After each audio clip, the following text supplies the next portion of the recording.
આગામી 5 દિવસ ગરમી છોડાવશે પરસેવો 17 જિલ્લામાં ઓરેન્જ અને 2 જિલ્લામાં યલો એલર્ટ।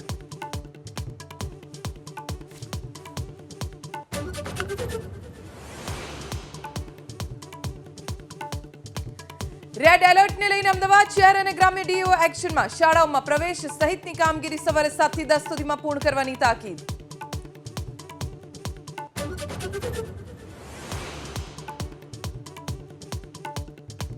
भीषण गर्मी वच्चे जामनगर में पानी काप। नर्मदा पाइपलाइन और वाल्व मरामत कामगीरी थी 3 ESR विस्तार में पानी वितरण बंद।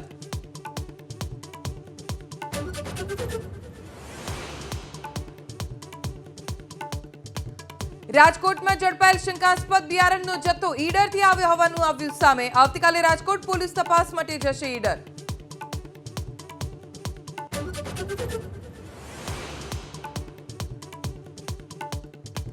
उत्तर भारत अगन वर्षा की चपेट में। दिल्ली, राजस्थान, पंजाब, हरियाणा और उत्तर प्रदेश में 5 दिवस हीट वेव की आगाही।